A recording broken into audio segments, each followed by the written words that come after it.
चलिए चलिए हेलो बच्चों। आज आपके बोर्ड के एग्जाम की जो सीरीज में चला रहा हूं उसका दूसरा वीडियो है, जिसमें मैं आज आप लोगों के लिए जो है वो मैग्नेटिक इफेक्ट ऑफ करंट के कुछ एमसीक्यूज लेकर के आया हूं। ठीक है, तो इसको हम लोग बनाएंगे, बड़ी ध्यान से आप देखिएगा। उम्मीद है कि इस वीडियो से कुछ क्वेश्चंस हैं जो आपके बोर्ड के एग्जाम में फंस जाने चाहिए। ठीक है, चलिए शुरू करते हैं। आते हैं पहले क्वेश्चन पे। देखिए पहला क्वेश्चन है कि it is a common notion that the earth magnetism is due to.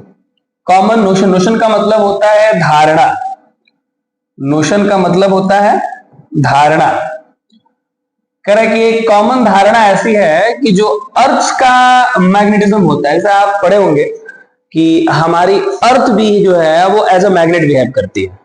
अब प्रश्न ये उठता है कि भाई अर्थ क्यों एज अ मैग्नेट बिहेव करेगी। तो ये आपको बताया गया होगा कि शुरू में जब स्टडी हुआ तो ये पाया गया कि अर्थ के अंदर जो है वो कुछ खौलता हुआ लोहा है, इसको मैग्मा कहते हैं, जिसकी वजह से आयंस फ्लो करते हैं। उस आयंस के फ्लो होने से करंट आता है। बाद में ये अवधारणा बदली और मेनली क्या बताया गया कि जो हमारे एटमॉस्फेयर में आयंस, हमारी अर्थ जो है वो अपने एक्सिस पर रोटेट करती है। अर्थ के रोटेट करने की वजह से आयंस भी रोटेट करते हैं। उन आयंस के रोटेट होने से करंट बनता है और जिस करंट के वजह से ही जो है वो मैग्नेटिक फील्ड है। तो ये फिलहाल मॉडर्न टाइम में एक्सेप्ट की हुई जो है वो धारणा है। तो यहां हम लोग देखें कि भाई कॉमन नोशन क्या है अर्थ मैग्नेटिज्म का। तो पहला ऑप्शन कह रहा है कि presence of huge permanent magnet in the interior of the earth, तो ऐसा कुछ नहीं है। Presence of electric current circulating in the interior of the earth, तो ऐसा भी नहीं है।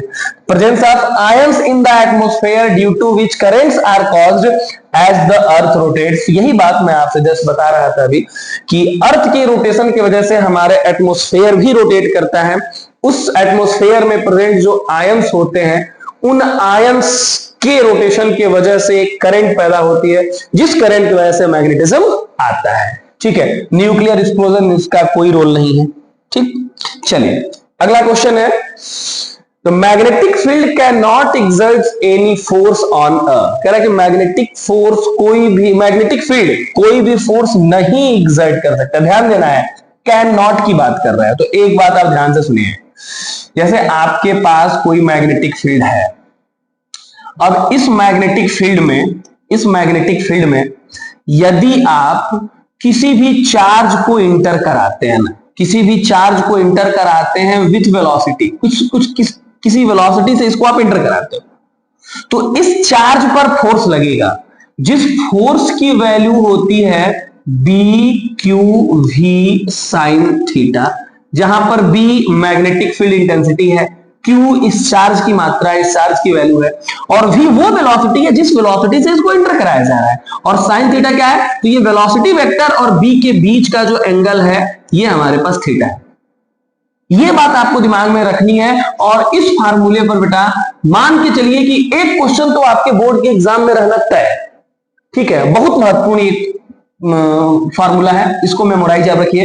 अब आते हैं हम लोग अपने क्वेश्चन पे कि a magnetic field can not exert any force on, कह रहा मैग्नेटिक फील्ड फोर्स एक्सर्ट नहीं कर सकता है मूविंग मैग्नेट पर। तो एक बात दिमाग में रखिएगा कि मैग्नेटिक फील्ड मैग्नेट पर तो फोर्स लगाएगा ही लगाएगा, चाहे वो मूविंग हो चाहे वो स्टेशनरी हो, तो इन दोनों पर तो फोर्स लगेगा ही लगेगा।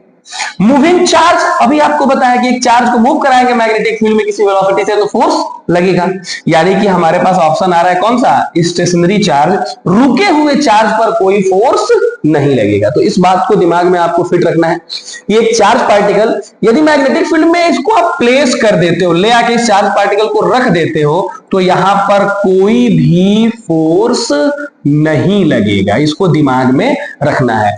और can not exert any force, वही वाला ऑप्शन हमको चूज करना है। तो स्टेशनरी चार्ज पर कोई फोर्स नहीं लगेगा। ठीक है, चलिए अगले प्रश्न की तरफ बढ़ते हैं हम लोग। अगला क्वेश्चन क्या कह रहा है, अगला क्वेश्चन क्या कह रहा है भाई, the fact that current is associated with magnetic field was discovered by. मतलब कहने का क्या है, देखिए पहले क्या था, पहले स्टडी में क्या पाया गया बेटा इसको जरा आप लोग ध्यान से समझिएगा कि जो मैग्नेटिक फील्ड है ये सिर्फ मैग्नेट के चारों तरफ होता है। मतलब कि यदि कहीं पर मैग्नेटिक फील्ड है तो जरूरी है कि वहां पर एक मैग्नेट होगा। ठीक, ये पहले की अवधारणा थी।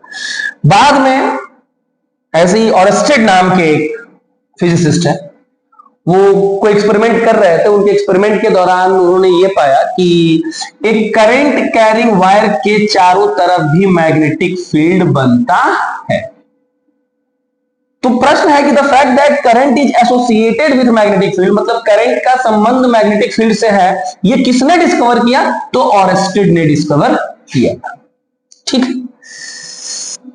नेक्स्ट अगले प्रश्न की तरफ बढ़ा जाए। आगे क्यों नहीं बढ़ रहा है ये?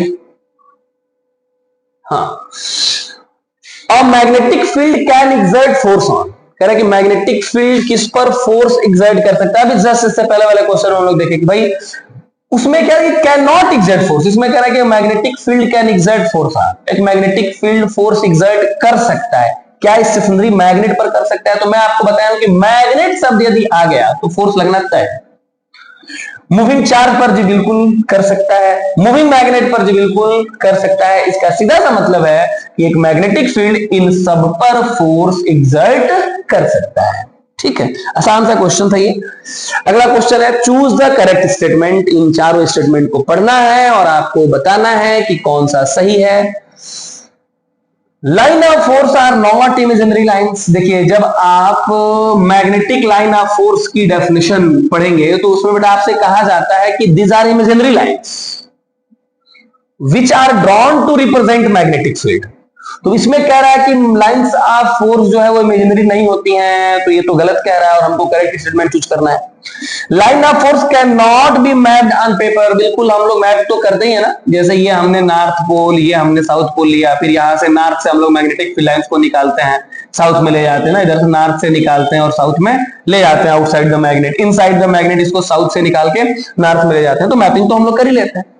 Lines of force do not intersect each other, ये बात तो सही है भाई, लाइन ऑफ फोर्स कभी एक दूसरे को इंटरसेक्ट नहीं कर सकती। अब देखिए बोर्ड में प्रश्न पूछा हुआ है कि why magnetic line of force do not intersect each other, तो इसका जवाब आप जरा सुनिए। देखिए, जब भी आप मैग्नेटिक फील्ड बनाते हो तो मैग्नेटिक फील्ड बनाने के लिए बेटा हम एक काम करते हैं, ये नॉर्थ पोल और ये साउथ पोल, यहां से एक लाइन को निकालते हैं, ये यहां आ गया, ठीक, यहां से ये एक लाइन निकला, ये यहां आ गया। ध्यान से समझिएगा जरा, हम यहां से इस पॉइंट पर मैग्नेटिक फील्ड की डायरेक्शन जानना चाहते हैं, मैग्नेटिक फील्ड इंटेंसिटी की डायरेक्शन जानना चाहते हैं, तो इसके लिए हमको यहां पर एक टेंजेंट खींचना होगा।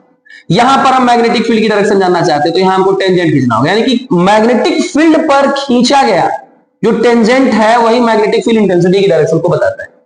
अब जरा समझो कि आप यहां से एक लाइन निकाले, मैग्नेटिक फील्ड लाइन निकाले और आपने इसको इंटरसेक्ट करा दिया।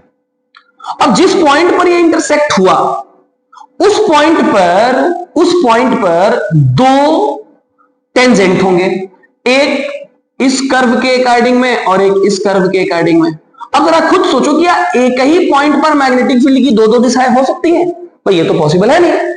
अब यदि ये पॉसिबल नहीं है, इसका सीधा सा मतलब है कि मैग्नेटिक फील्ड लाइन जो है, एक मिनट, ये क्या हुआ भाई? हाँ, मैग्नेटिक फील्ड लाइन जो है वो कभी भी एक दूसरे को इंटरसेक्ट नहीं कर सकती हैं। क्यों? क्योंकि यदि मैग्नेटिक फील्ड लाइंस को आप किसी पॉइंट पर इंटरसेक्ट कराते हो तो इस पॉइंट ऑफ इंटरसेक्शन पर आपके पास दो टेंजेंट्स हो जाएंगे, यानी कि मैग्नेटिक फील्ड के लिए दो डायरेक्शन हो जाएंगे, जो कि पॉसिबल नहीं है। किसी एक पॉइंट पर मैग्नेटिक फील्ड की कोई एक ही डायरेक्शन होगी। ठीक, इतनी बातें समझ में आई?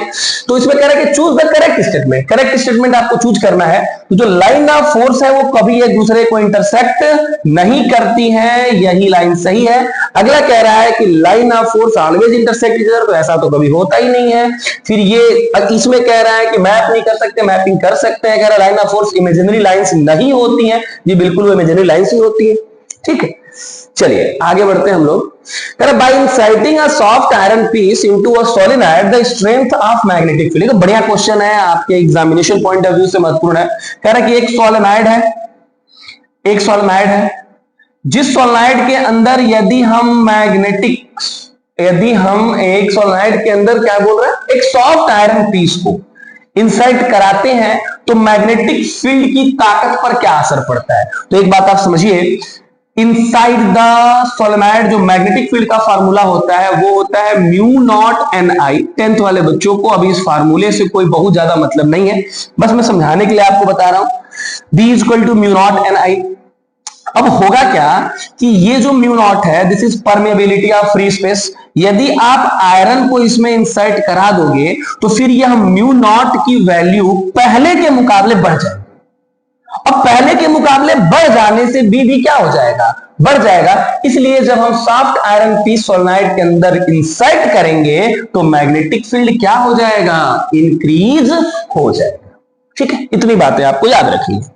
नेक्स्ट आगे कह रहा है कि if a current in the core decreases the strength of magnetic field. Same वही बात है, सेम यही वाली बात है भाई। ये आपके पास सोलेनॉइड है, इसको कोर कह रहा है, इसमें यदि करंट की वैल्यू को हम चेंज करें तो क्या असर पड़ेगा। तो भाई करंट के साथ भी मैग्नेटिक फील्ड का संबंध कैसा है, डायरेक्टली क्या है। यदि आप करंट बढ़ाओगे मैग्नेटिक फील्ड बढ़ेगा, यदि आप करंट घटाओगे मैग्नेटिक फील्ड भी घटेगा। वही सेम चीज है। The current in the core decreases, इस बार करंट को डिक्रीज कर रहा है तो स्ट्रेंथ ऑफ मैग्नेटिक फील्ड पर क्या असर पड़ेगा। तो इसको डिक्रीज करने से जो करंट की वैल्यू है ये भी क्या हो जाएगी, डिक्रीज हो जाएगी। ठीक है, चलिए समझ आ रहा है आप लोगों को। बढ़ते हैं आगे। अब देखिए फ्लेमिंग राइट हैंड रूल। अब देखो ये क्वेश्चन अपने दिमाग में देखिए, आपके सिलेबस में फ्लेमिंग लेफ्ट हैंड रूल है और राइट हैंड कर्ल रूल है। ये दो बात आप दिमाग में रखना। इस साल जो आपका बोर्ड का पेपर है उसमें फ्लेमिंग राइट हैंड रूल, क्योंकि राइट हैंड रूल का इस्तेमाल बेटा हम लोग पता लगाने के लिए क्या करते हैं जानते हैं, डायरेक्शन ऑफ इंड्यूस्ड ईएमएफ या फिर direction of induced current. Direction of induced EMF और डायरेक्शन ऑफ इंड्यूस्ड करंट, इसका पता लगाया जाता है फ्लेमिंग राइट हैंड रूल से, जो इस बार आपके सिलेबस में नहीं है।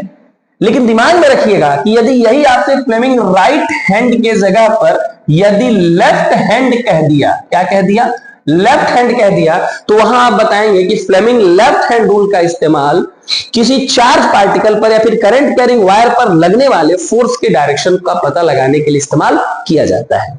ठीक है, तो यहां हमसे पूछा कि फ्लेमिंग राइट हैंड रूल का इस्तेमाल, तो राइट हैंड रूल की मदद से हम लोग डायरेक्शन ऑफ इंड्यूस्ड ईएमएफ पता लगाते हैं। ठीक है, चलिए नेक्स्ट है, करेगा for making an electromagnet the best material to be used is. कह रहा हमको एक इलेक्ट्रोमैग्नेट बनाना है, तो जो बेस्ट मटेरियल हम इस्तेमाल करेंगे उसको बनाने के लिए कौन सा, मतलब कहने का ये है, देखिए पहले तो आप समझिए कि इलेक्ट्रोमैग्नेट बनता कैसे है। तो हमारे पास ये एक सोलेनॉइड है और इस सोलेनॉइड के कोर में यदि हम कोई मैग्नेटिक मटेरियल इंसर्ट करते हैं तो अब ये बन गया इलेक्ट्रोमैग्नेट।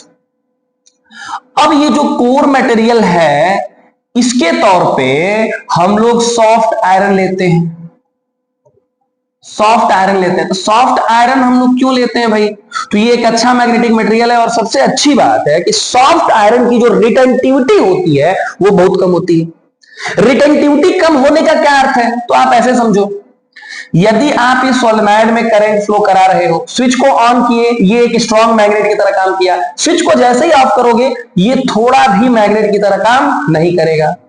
जबकि यदि इस सोलेनॉइड में आप सॉफ्ट आयरन कोर के बजाय यदि स्टेनलेस स्टील डाल देते हो ना, यदि आप इसमें बेटा स्टील डाल देते हो, सपोज करिए कि स्टील डाल देते हो, तो स्टील डालने से क्या होगा, करंट फ्लो कराओगे, एज अ मैग्नेट बिहेव करेगा। अब जैसे ही स्विच ऑफ करोगे, मतलब करंट की सप्लाई कट करोगे, उसके बाद भी ये कुछ समय तक एज अ मैग्नेट बिहेव करेगा।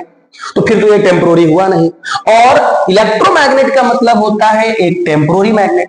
टेम्पोररी मैग्नेट मतलब स्विच ऑन करते ही एज अ मैग्नेट बिहेव करे और स्विच ऑफ कर दे तो वो अब मैग्नेट की तरह बिहेव ना करे। तो इसलिए हम लोग जब भी एक इलेक्ट्रोमैग्नेट बनाते हैं तो हम लोग मटेरियल जो इस्तेमाल करते हैं इसके कोर में वो सॉफ्ट आयरन करते हैं। ठीक है, उम्मीद है ये बातें आपको समझ में आ रही होंगी। आगे बढ़ते हैं हम लोग। देखिए अच्छा प्रश्न आया, ये भी क्वेश्चन आपके एग्जामिनेशन पॉइंट ऑफ व्यू से बहुत महत्वपूर्ण है। कह रहा है क्वेश्चन कि एक long current carrying wire PQ is free to move when placed in magnetic field. कह रहा है कि ये फ्री है, तो फोर्स लगेगा तो ये चल सकता है। इसे एक यूनिफॉर्म मैग्नेटिक फील्ड में जो है वो रखा गया है। ठीक है, the figure being drawn in the horizontal plane, horizontal plane पे फिगर को ड्रा किया गया। देन कह रहा है कि बताइए कि जब इस करंट कैरिंग वायर को हम मैग्नेटिक फील्ड में रखेंगे तो ये किस दिशा में मूव करेगा। तो इसके लिए आपको मैं बता रहा हूं कौन सा नियम आपको याद रखना है। तो आपको Fleming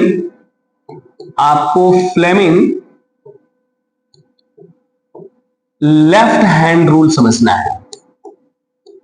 Fleming left hand rule समझना। फ्लेमिंग लेफ्ट हैंड रूल में आपको इन लेफ्ट हैंड की यह अंगूठे और दो उंगलियों को ऐसे स्ट्रेच करना है, म्यूचुअली परपेंडिकुलर। मतलब कि यह थंब, इंडेक्स फिंगर और मिडिल फिंगर ये एक दूसरे के ऊपर परपेंडिकुलर होंगे। ठीक है, जिसमें जो आपका थंब है it will give the direction of force.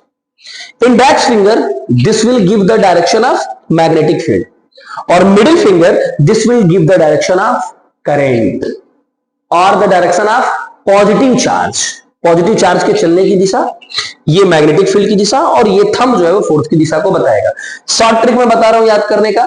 जैसे हम लोग के यहाँ इंडिया में चलता है CBI, central bureau of investigation. Same यही डिपार्ट अमेरिका में किस नाम से जाना जाता है? FBI, federal bureau of investigation. तो FBI, F force, B magnetic field और I फॉर करेंट।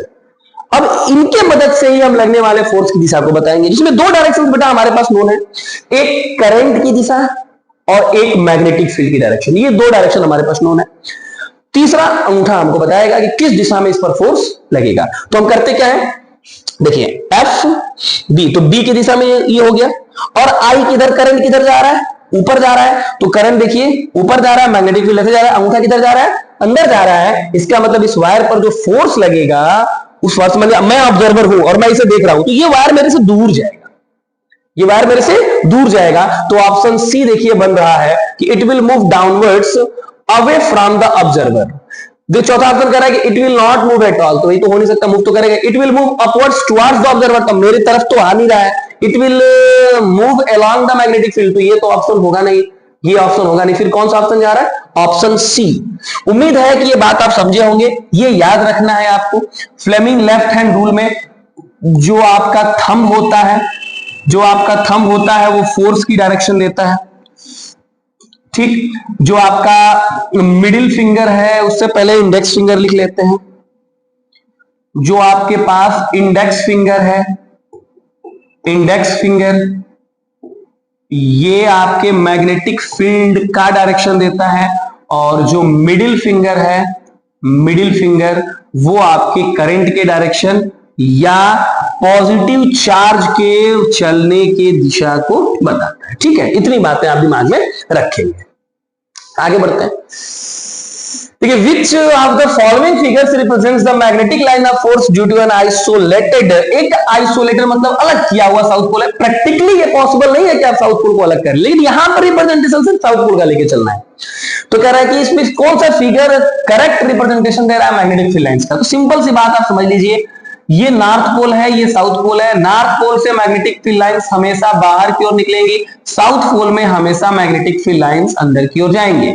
यहां क्या देख रहा है, देखिए ये अंदर की तरफ आ रही है, ये भी अंदर की तरफ आ रही है, यानी कि ये साउथ पोल हो सकता है क्या है।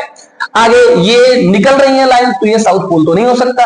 इसमें देखिए ये अंदर की तरफ आ रहा है लेकिन ये बाहर की तरफ जा रहा है, तो ये भी साउथ पोल नहीं हो सकता। ये अंदर की तरफ आ रहा है लेकिन ये बाहर की तरफ जा रहा है, ये अंदर की तरफ आ रहा है, ये बाहर की तरफ, तो मैग्नेटिक फील्ड लाइंस जा ही नहीं सकती है, क्योंकि तो बात साउथ पोल की हो रही है। ठीक है, तो इसलिए हमारे पास ऑप्शन लग गया फर्स्ट। नेक्स्ट अगला क्वेश्चन है मैग्नेटिक लाइन ऑफ फोर्स। देखिए अच्छा क्वेश्चन है, समझना है इसको। यहां पर पूरी मैग्नेटिक फील्ड लाइंस की प्रॉपर्टी आपको समझ में आ जाएगी। देखिए मैग्नेटिक फील्ड लाइंस की यदि हम लोग बात करें तो ये क्लोज सर्किट बनाती है। मतलब क्या है इस बात का? मतलब ये है कि ये हमारे पास नॉर्थ पोल है और ये साउथ पोल है। आउटसाइड द मैग्नेट चले तो नॉर्थ से निकल के साउथ में जाता है, और इनसाइड द मैग्नेट की बात करें तो साउथ से निकल के नॉर्थ में जाता है। तो क्या ये क्लोज लूप बना रहा है? जी बिल्कुल क्लोज लूप बना रहा है। तो magnetic lines of force close loop तो बनाता ही बनाता है। कैन नॉट इंटरसेक्ट, अभी पिछले हम लोग डिस्कस किए हैं कि यह इंटरसेक्ट नहीं करता है। Are crowded together near the pole, अब देखिए ध्यान से समझिए, आप मैग्नेटिक फील्ड जब इसका बनाएंगे, एक बार मैग्नेट की जब आप मैग्नेटिक फील्ड बनाएंगे तो देखिए पोल के नजदीक जो लाइंस होंगी वो क्लोज होंगी, और जैसे हम पोल से, देखिए पोल के नजदीक जब हम लाइन बनाएंगे तो ये क्लोज, और जैसे पोल से दूर होंगे ये दूर होते फिर पोल के नजदीक आके नजदीक हो जाएंगे। यानी कि नियर द पोल्स जो डिग्री ऑफ क्लोजनेस है, जो डिग्री ऑफ क्लोजनेस है वो ज्यादा होगा, डिग्री ऑफ क्लोजनेस ज्यादा होगा, क्योंकि लाइंस को नजदीक करके हम स्ट्रॉन्ग मैग्नेटिक फील्ड को दिखाते हैं और इनको फैला करके दूर करके हम वीक मैग्नेटिक फील्ड को दिखाते हैं। तो मैग्नेटिक लाइंस ऑफ फोर्स यदि क्राउडेड है नियर द पोल तो स्ट्रॉन्ग मैग्नेटिक फील्ड है, और सिंपल सी बात आप समझ रहे हैं कि एक मैग्नेट का पावर इसके पोल के नजदीक ही सबसे ज्यादा होता है। ठीक है, तो करें कि मैग्नेटिक लाइंस ऑफ फोर्स, भाई क्लोज लूप क्लोज सर्किट बनाता ही है, इंटरसेक्ट नहीं करता, बात सही है। Crowded together near the poles, ये भी बात सही है। इसका मतलब सारे के सारे स्टेटमेंट ही सही है। ठीक है, चलिए बहुत अच्छा, आगे बढ़ते हैं हम लोग। कह रहा है कि if a bar magnet is cut lengthwise into 3 parts, एक बार मैग्नेट है और इसको 3 भागों में हम बांट रहे हैं। एक बात दिमाग में रख लीजिएगा कि जब भी आप मैग्नेट को कट करते हैं तो आपको ऐसा लग रहा होगा कि नॉर्थ पोल अलग हो गया, साउथ पोल अलग हो गया। तो बेटा मोनोपोल दुनिया में एग्जिस्ट करते ही नहीं है। मोनोपोल एग्जिस्ट नहीं करते मतलब एक सिंगल नॉर्थ पोल या एक सिंगल साउथ पोल कभी दुनिया में एग्जिस्ट नहीं कर सकता।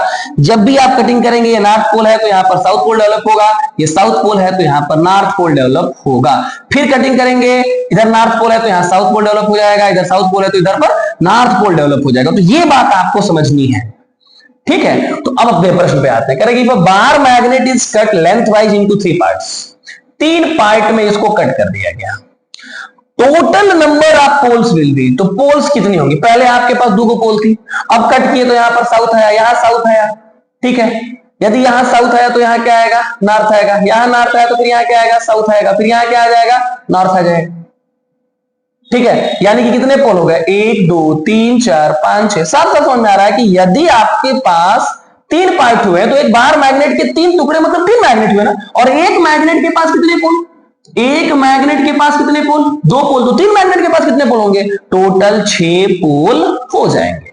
ठीक है, चलिए आगे बढ़ते हैं हम लोग। देखिए ये क्वेश्चन है, इसमें मेनली 3 क्वेश्चन है और इसको आपको दिमाग में रखना है, याद रखना है ना। क्या क्वेश्चन है कि एक वायर है जिसकी कवरिंग रेड प्लास्टिक की है, तो वो कौन सा वायर होगा? तो बेटा 3 तरह के वायर आप पढ़े होंगे। एक पढ़े होंगे आप लाइव वायर, एक पढ़े होंगे आप न्यूट्रल वायर, और एक पढ़े होंगे आप अर्थ वायर।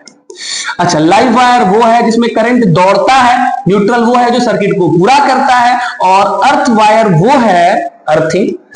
अर्थ वायर वो है, अर्थिंग वाला वायर वो है जो हमको इलेक्ट्रिक शॉक से बचाता है। तो देखिए लाइव वायर में करंट दौड़ रहा है तो मतलब डेंजर की बात है, तो रेड कलर से इसको हम लोग दिखाएंगे। न्यूट्रल जो सर्किट को पूरा कर रहा है तो इसके लिए कलर जो है वो ब्लैक चूज किया गया है। ठीक है, ऑफिशियली ब्लैक कलर से दिखाते हैं।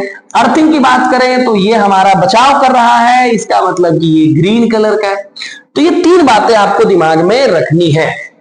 अब इन बातों को दिमाग में रखते हुए खूब आराम से ये तीनों प्रश्न का जवाब दे पाएंगे। करेंगे तो wire having red plastic cover, तो रेड प्लास्टिक कवर किसका होता है भाई? लाइव वायर का। Wire having a black plastic cover, तो ब्लैक प्लास्टिक कवर किसका होता है भाई? न्यूट्रल का। The wire having a green plastic cover, ये किसका होता है? तो अर्थ वायर का। ये तीनों बातें आपको याद रखनी है, ये भी आपके बोर्ड के एग्जाम में पूछा हुआ 1 मार्क में। ठीक है, आगे बढ़ते हैं। An electric fuse works on, देखिए इलेक्ट्रिक फ्यूज की वर्किंग क्या है। तो पहले तो आप एक बात समझिए, देखिए ये इलेक्ट्रिक फ्यूज के बारे में बेटा बोर्ड में क्वेश्चन कई बार जो है वो पूछा हुआ है। तो पहले आप समझिए इलेक्ट्रिक फ्यूज की वर्किंग किस पे है? तो देखिए इलेक्ट्रिक फ्यूज में क्या है, हमारे पास एक ये वायर है, ठीक, और ये लाइव वायर से, पहली बात आप समझिए, ये लाइव वायर से जुड़ता है। जब भी इलेक्ट्रिक फ्यूज किसी सर्किट में लगाया जाएगा तो लाइव वायर से जुड़ेगा। अब इसमें करंट फ्लो कर रहा है, मान लीजिए कि भाई यह 5 एम्पियर का फ्यूज है और आप इससे ज्यादा मात्रा में करंट लेने लगे, तो फिर ये क्या होगा, गर्म होकर के और यहां पर ब्रेक हो जाएगा, और ब्रेक होने का मतलब सर्किट टूट गया।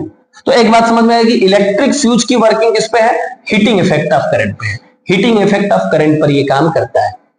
इलेक्ट्रिक फ्यूज बना किससे है, तो यह टीन और लीड के एलॉय से बनता है। इलेक्ट्रिक फ्यूज को हम जोड़ते किसमें है, तो हमेशा लाइव वायर में जुड़ता है। इलेक्ट्रिक फ्यूज का कनेक्शन किस कॉम्बिनेशन में होता है, तो सीरीज कॉम्बिनेशन में होता है।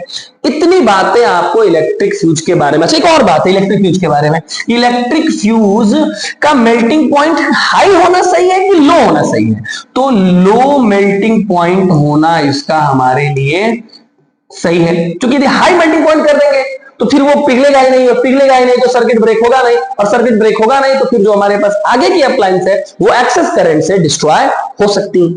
ठीक है, तो ये इलेक्ट्रिक फ्यूज एक ऐसे डिवाइस है जो बनता ही है खराब होने के लिए, इसका खराब होना ही हमारे लिए सही है। यदि यह ब्रेक होता है तो यह हमारे लिए सही है, क्योंकि हमारे आगे की जो डिवाइस है वो बच जाती है। ठीक है, आगे बढ़ते हैं हम लोग। We will receive an electric shock if we touch. Electric shock हमको कब मिलेगा, कब लगेगा, बस जिसमें करंट फ्लो कर रहा है उसको छुएंगे तब लगेगा। तो कौन सा वायर है, लाइव वायर है। ठीक, आगे बढ़ते हैं। The touching of the live wire and the neutral wire directly. देखिए यदि लाइव वायर और न्यूट्रल वायर, लाइव वायर और न्यूट्रल वायर यदि आपस में टच होते हैं, यदि आपस में क्या होते हैं, टच होते हैं, तो फिर ये समस्या होती है शॉर्ट सर्किट। ठीक है, the touching of live wire and the neutral wire is directly known as short circuit. अब इस शॉर्ट सर्किट के दौरान करंट की वैल्यू बढ़ जाती है, जिससे हमारे सर्किट जो है वो उसमें फायर कैच कर सकता है, क्योंकि करंट की वैल्यू बढ़ जाने से जूल्स लॉ ऑफ हीटिंग की बात आती है, करंट का मान बढ़ जाने से हीट भी बढ़ जाता है। ठीक है, ये देखिए प्रश्न है कि सर्किट हैज अ फ्यूज, एक सर्किट है जिसमें 5 एम्पियर का फ्यूज लगा हुआ है। What is the maximum number of 100 what 220 volt पर जलने वाले 100 वॉट्स के बल्ब्स हैं, कितने एक साथ जलाए सकते हैं। बड़ा महत्वपूर्ण क्वेश्चन है आपके एग्जामिनेशन पॉइंट ऑफ व्यू से, समझिएगा। देखिए पावर का फार्मूला क्या होता है, V इंटू I। ठीक है, अब जरा समझिए, कितने वोल्ट पर, 220 वोल्ट पर। कितने एम्पियर का फ्यूज है, 5 एम्पियर का फ्यूज है। इसका मतलब ये हम देखें तो 5 गुना के 10, 5 गुना के, टोटल इतना वॉट हमको क्या करना है, पावर कंज्यूम करने की अनुमति दे रहा है कौन, ये फ्यूज। अब एक बल्ब 100 वाट यदि लेता है और मैक्सिमम हम इतना ही सर्किट से ले सकते हैं, इसका सीधा सा मतलब है कि जो नंबर ऑफ बल्ब्स होगा वो 1100 डिवाइडेड बाई 100 यदि कर दे तो नंबर ऑफ बल्ब्स मैक्सिमम कितने, 11 बल्ब सेफली जलाए जा सकते हैं। यदि 12वां बल्ब आप लगाएंगे तो आप पावर कंज्यूम करने लगे 1200 वाट, और आपका फ्यूज जो लगा है वो इस वोल्टेज के साथ मैक्सिमम 1100 वाट की पावर डिलीवरी कर सकता है। इसका मतलब आपका फ्यूज बर्न आउट हो जाएगा। ठीक है, तो इसलिए मैक्सिमम हम सेफली 11 बल्ब एक साथ जला सकते हैं। बढ़ते हैं आगे, कह रहा है current carrying conductor placed in uniform magnetic field में एक्सपीरियंस। एक करंट कैरिंग कंडक्टर है, उसे रखा कहां गया है, एक यूनिफॉर्म मैग्नेटिक फील्ड में रखा गया है, तो वो एक्सपीरियंस कर सकता है कि स्ट्रॉन्ग फोर्स एक्सपीरियंस कर सकता है, एक वीक फोर्स एक्सपीरियंस कर सकता है, एक मैकेनिकल पुश ऑन इट, मतलब उसको चलाया जा सकता है, ऑल ऑफ द अबव। समझिए, जब एक current carrying wire magnetic field में रखा जाता है तो उस पर लगने वाला जो फोर्स होता है उसका फार्मूला होता है बिल साइन थीटा। जहां पर बी मैग्नेटिक फील्ड है, आई बहने वाला करंट है, एल लेंथ है उस कंडक्टर का, और साइन थीटा एल और बी के बीच का बनने वाला एंगल है। अब समझिए, फार्मूले से आपको मतलब नहीं है, आप एक बात समझिए, मैग्नेटिक फील्ड यदि ज्यादा रहेगा, करंट ज्यादा रहेगा तो फोर्स स्ट्रांग होगा। मैग्नेटिक फील्ड कम, करंट कम, तो उस दौरान फोर्स वीक भी हो सकता है। फोर्स लगे तो मैकेनिकल पुश तो होगा ही होगा। इसका मतलब ये तीनों ही ऑप्शन सही है, तो ऑल ऑफ द अबव ये हमारा आंसर हो जाएगा। ठीक है भाई, फोर्स की डिपेंडेंसी B पर है, I पर है, L पर है, तो इनको हम चेंज कर सकते हैं। तो फोर्स स्ट्रांग भी हो सकता है, वीक भी हो सकता है। ठीक, आगे बढ़ते हैं। When a charged particle moves in a magnetic field, its kinetic energy always, समझिए, जब चार्ज पार्टिकल मैग्नेटिक फील्ड में जाता है तो उस पर एक फोर्स लगता है, सिंपल सी बात। अब जो उस पर फोर्स लगेगा, क्यों फोर्स, क्योंकि फोर्स क्यों लगेगा वो फिलहाल आपके सिलेबस की चीज नहीं है, बस आप इतना समझ लो कि फोर्स लगता है। कितना फोर्स लगता है, तो सर ये लगता है B Q V sine theta, B Q V sine theta, ये फोर्स लगता है। अब जब फोर्स लगेगा, अब सिंपल सी बात है कि एक मैग्नेटिक फील्ड में जो है वो चार्ज पार्टिकल इंटर किया, ठीक, अब उस पर फोर्स लगा। अब ये फोर्स की वैल्यू तो B Q V sine theta पर डिपेंड करती है।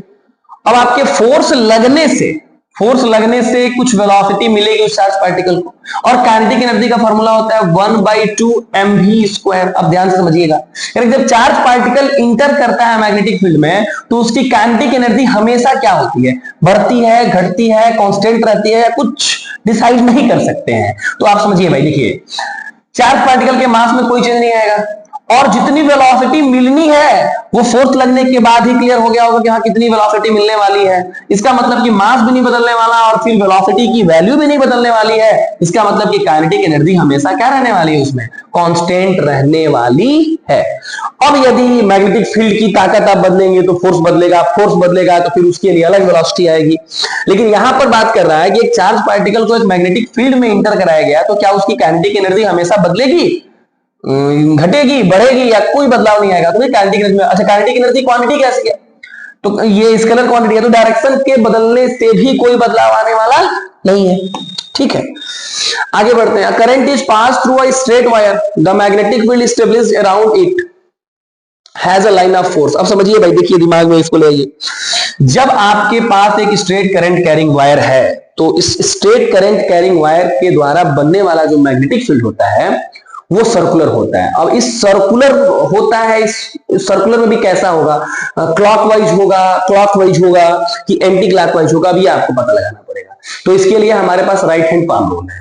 राइट हैंड पाम रूल का सीधा सा कंसेप्ट है कि आप उस तार को इमेजिन करिए कि आप अपनी हथेली पर ले रहे हैं, कुछ इस तरीके से कि यह अंगूठा जो है वो करंट की डायरेक्शन को बता रहा है। तो उस दौरान ये उंगलियां जिस डायरेक्शन में टर्न होंगी वही मैग्नेटिक फील्ड पैटर्न को बताएगा। तो यहां आप क्या देख रहे हैं कि ये करंट कैरिंग वायर है, ये करंट कैरिंग वायर है आपके पास, ठीक, ये अंगूठा करंट की दिशा में हो गया, ये उंगलियां जिस डायरेक्शन में टर्न करेंगी यही मैग्नेटिक फील्ड का पैटर्न होगा। तो साफ साफ देख रहे हैं कि ये ग्रेप्सिंग जो है वो सर्कुलर में हो रहा है ना। तो जब भी एक करंट स्ट्रेट वायर में जाए तो उस दौरान जो मैग्नेटिक फील्ड एस्टेब्लिश होता है वो सर्कुलर होता है। ठीक है, इतनी बातें समझ में आ गई, कोई दिक्कत वाली बात? आगे बढ़े हम लोग। हाँ, मूविंग चार्ज विल प्रोड्यूस, देखिए पिछले वीडियो में भी इस बात का जिक्र हुआ था कि एक मूविंग चार्ज क्या प्रोड्यूस करता है। तो चार्ज शब्द कहीं आ गया तो इलेक्ट्रिक फील्ड तो आएगा ही, इसके साथ मूविंग आ गया तो साथ साथ मैग्नेटिक फील्ड भी आएगा। तो electric field only, magnetic field only, अगला ऑप्शन है बी एंड सी, यानी कि इलेक्ट्रिक फील्ड और मैग्नेटिक फील्ड दोनों ही प्रोड्यूस करता है। ठीक, आगे बढ़ते हैं हम लोग। The direction of magnetic field lines inside a magnet are from, तो ध्यान दीजिए भाई, जब भी एक मैग्नेट की बात आएगी, ये नॉर्थ पोल, ये साउथ पोल, यहां मैग्नेटिक फील्ड लाइंस आउटवर्ड में नॉर्थ से निकलती है, साउथ जाती है, और इनसाइड में साउथ से निकल के नॉर्थ जाती है। तो बात यहां आपसे क्या कह रहा है, direction of magnetic field lines inside a magnet, magnet के इनसाइड में, तो इनसाइड में इसकी डायरेक्शन साउथ से नॉर्थ होती है, from south pole to north pole. ठीक, आगे बढ़ते हैं।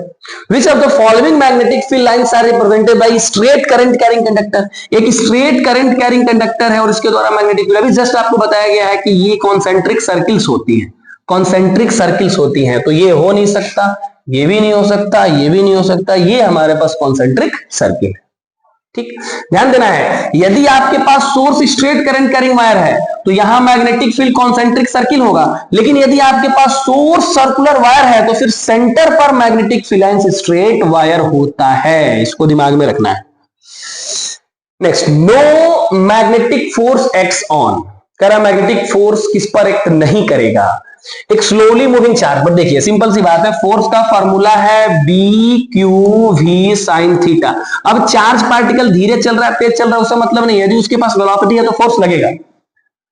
स्लोली मूव करेगा तो भी फोर्स लगेगा, फास्ट मूव करेगा तो भी फोर्स, वेरी फास्ट मूव करेगा तो भी, रुका हुआ रहेगा तो कोई फोर्स नहीं लगेगा क्योंकि v जीरो हो गया, और v जीरो हो जाएगा तो b रहते हुए q रहते हुए साइन थीटा की वैल्यू कुछ रहते हुए फिर भी फोर्स क्या हो जाएगा, जीरो हो जाएगा। तो no magnetic force acts on stationary charge, रुके हुए चार्ज पर कोई फोर्स नहीं लगता है। आगे बढ़ते हैं। When a charge particle moves perpendicular to magnetic field, then देखिए एक चार्ज पार्टिकल जब मैग्नेटिक फील्ड में परपेंडिकुलरली इंटर करता है तो इस पर एक फोर्स लगता है, ठीक। अब इसके फोर्स लगने से होता क्या है कि परपेंडिकुलरली इंटर करने वाले चार्ज पार्टिकल को जो मैग्नेटिक फील्ड है वो ट्रैप करके सर्कुलर मोशन कराने लगता है। कैसे सर्कुलर मोशन कराता है जरा समझिए। हम लगने वाले फोर्स की दिशा फ्लेमिंग के लेफ्ट हैंड रूल से निकालते हैं। यह मैग्नेटिक फील्ड हो गया, ये चार्ज के चलने की दिशा हो गई, यानी कि इस पर फोर्स फिलहाल किधर लग रहा है, अंदर की तरफ। तो ऐसे जाने वाला चार्ज अंदर की तरफ मुड़ेगा। अब जैसे ही ये चार्ज अंदर की तरफ मुड़ेगा, मैग्नेटिक फील्ड तो अभी भी वैसी है, ठीक, मैग्नेटिक फील्ड अभी भी वैसी है। अब चार्ज पहले इधर चल रहा था तो फोर्स अंदर लग रहा था, अब चार्ज किधर चलने लगा, अंदर जाने लगा, तो अब फोर्स नीचे की तरफ लगेगा, यानी कि ऊपर जाने वाले चार्ज पर पहले फोर्स अंदर की तरफ लगा, अब इधर जाने वाले चार्ज पर फोर्स नीचे की तरफ लगेगा, अब नीचे जाने वाले चार्ज पर फोर्स इस साइड में लगेगा बाहर की तरफ, फिर बाहर आने वाले चार्ज पर फोर्स ऊपर की तरफ लगेगा, यानी कि मेनली फिर से वो अपने पुराने वाले पोजीशन पर आएगा। ये साफ साफ दिखा रहा है कि जब एक चार्ज पार्टिकल मैग्नेटिक फील्ड में इंटर करेगा तो ये सर्कुलर मोशन करना शुरू करेगा, ठीक है। अब उसी बात को दिमाग में रखते हुए आइए इस क्वेश्चन को पढ़ा जाए। जब एक चार्ज पार्टिकल मूव करता है perpendicular to magnetic field, then speed of the particle remains unchanged. Particle की स्पीड नहीं बदलेगी, बात सही है, स्पीड नहीं बदलेगी। Speed of the particle change, तो स्पीड के चेंज होने का कोई कंसेप्ट नहीं आता। Direction of the particles remains unchanged. भाई सिंपल सी बात है कि जब चार्ज पार्टिकल इसमें इंटर किया, ऐसे सीधे जा रहा था, फिर मुड़ करके इधर गया, फिर इधर घूम करके आ रहा है, फिर ऐसे यदि चल रहा है तो डायरेक्शन तो लगातार बदल रही है ना। और यहां कह रहा है कि direction of the particles remains unchanged, तो ऐसा नहीं है। Acceleration of the particles remains unchanged. अब सिंपल सी बात है कि एक्सेलरेशन क्वांटिटी कैसी है, तो ये एक वेक्टर क्वांटिटी है, यदि डायरेक्शन बदलेगा तो एक्सेलरेशन भी बदलेगा, लेकिन यहां कह रहा है कि एक्सेलरेशन रिमेन्स अनचेंज्ड, तो ये भी नहीं हो सकता। साफ साफ समझ में आ रहा है कि जो स्पीड ऑफ द पार्टिकल्स है वो बदलने वाला नहीं है, ठीक है। स्पीड ऑफ द पार्टिकल बदलता है कब, जब फोर्स बदलता है तब। तो जब चार्ज पार्टिकल इसमें एंटर किया तो फार्मूला है F equal to B Q V sine theta. तो इसमें से साइन थीटा बदल नहीं रहा है, जिस वेलोसिटी से इसको इंटर हम करा है वही वेलोसिटी इसके पास है। बी क्यू बदल नहीं रहा है, बी बदल नहीं रहा है, तो फिर स्पीड भी बदलने का कोई प्रश्न नहीं उठता है। बढ़ते हैं आगे। Frequency of AC mains in India is, खैर एसी करंट तो आपके सिलेबस से कटा हुआ है, लेकिन उसको याद रख लीजिएगा, जो हमारे इंडिया में अल्टरनेटिंग करंट की फ्रीक्वेंसी है वो 50 हर्ट्ज है, वही अमेरिका में 60 हर्ट्ज है। बात यहाँ इंडिया की कर रहा है तो 50 हर्ट्ज की फ्रीक्वेंसी हमारे इंडिया में चलती है। आगे, विच of the following properties of a proton can change while it moves freely in a magnetic field. देखिए, जब एक प्रोटॉन मैग्नेटिक फील्ड में इंटर करता है तो इसमें से कौन सी प्रॉपर्टी उसकी बदल जाती है। तो प्रोटॉन जब इंटर करेगा तो ध्यान देना है मैग्नेटिक फील्ड में उस पर एक फोर्स लगेगा, यदि वो परपेंडिकुलरली इंटर किया है तो वो सर्कुलर मोशन करना शुरू करेगा। तो आप समझिए, मास में कोई बदलाव नहीं, स्पीड को डायरेक्शन से मतलब तो है नहीं, स्पीड तो बदलेगा नहीं, वेट ये भी नहीं बदलेगा। अगला है मोमेंटम। देखिए, मोमेंटम का फार्मूला होता है P is equal to mv, और v की डायरेक्शन ही मोमेंटम की डायरेक्शन होती है, और ये है एक वेक्टर क्वांटिटी। अब वेक्टर क्वांटिटी है, अभी आपने देखा कि जब चार्ज पार्टिकल इसमें इंटर कर रहा है तो इसके चलने की डायरेक्शन लगातार बदल रही है। यदि डायरेक्शन बदल रही है तो फिर वेलोसिटी भी चेंज हो रहा है, और यदि वेलोसिटी चेंज हो रहा है तो सीधा सा मतलब है कि मोमेंटम भी चेंज होगा। तो जब भी एक चार्ज पार्टिकल यानी कि प्रोटॉन की बात कर ले, जब वो फ्रीली मूव करता है मैग्नेटिक फील्ड में तो कॉन्टिन्यूअसली उसकी डायरेक्शन बदलती रहती है, जिससे उसकी वेलोसिटी बदलती रहती है, और वेलोसिटी पर डिपेंड करता है मोमेंटम, तो मोमेंटम भी चेंज होगा, ठीक है। आगे बढ़ते हैं हम लोग। विच of the following shows uniform magnetic field. तो सीधी सी बात है, यूनिफॉर्म मैग्नेटिक फील्ड के लिए मैग्नेटिक फील्ड लाइंस का इक्वली प्लेस्ड होना जरूरी है। ये लाइंस इक्वली प्लेस्ड नहीं है। ये देखिए, ये हमारे पास एक स्ट्रेट करंट कैरिंग वायर है। अब स्ट्रेट करंट कैरिंग वायर के नजदीक मैग्नेटिक फील्ड ताकतवर होता है, और जैसे जैसे दूर जाएंगे मैग्नेटिक फील्ड की वैल्यू कम होती जाएगी, तो ये भी यूनिफॉर्म नहीं होगा, ये भी यूनिफॉर्म नहीं होगा। फिर साफ साफ है कि स्ट्रेट, अच्छा एक चीज और ध्यान देना है, कुछ इस तरह से मैग्नेटिक फील्ड यदि बना दिया तो फिर ये भी यूनिफॉर्म नहीं है भाई। यहां पर लाइंस क्लोज क्लोज हैं तो ये स्ट्रॉन्ग मैग्नेटिक फील्ड को दिखाएगा, और यहां पर लाइंस दूर दूर हो रही है तो ये वीक मैग्नेटिक फील्ड को जाएगा। तो सिर्फ आप पैरेलल नहीं देखेंगे, आप ये भी ध्यान देंगे कि ये लाइंस इक्वली प्लेस्ड है कि नहीं है। यदि ये लाइन इक्वली प्लेस्ड है तो यूनिफॉर्म मैग्नेटिक फील्ड को बता रही है।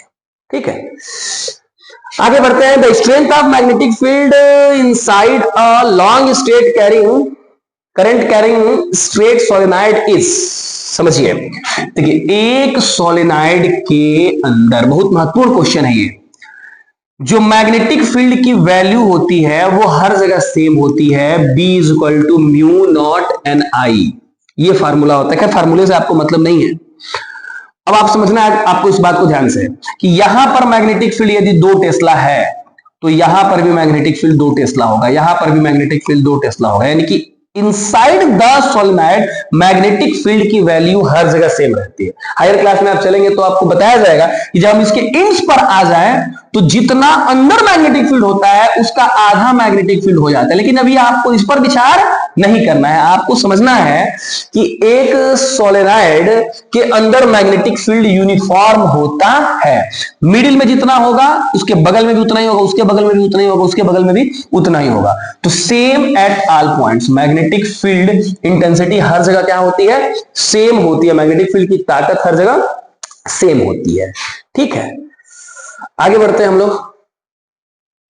अब देखिए ये क्वेश्चन आपके थोड़ा सा मैग्नेटिक इफेक्ट ऑफ करंट से हटके पिछले वाले क्लास में जो है वो इस ग्राफ को ऐड करना चाहिए, लेकिन वो गलती से इस वाले पीडीएफ में वो ऐड हो गया था, इस वजह से असुविधा आई है। आइए इसको सीख लेते हैं हम लोग।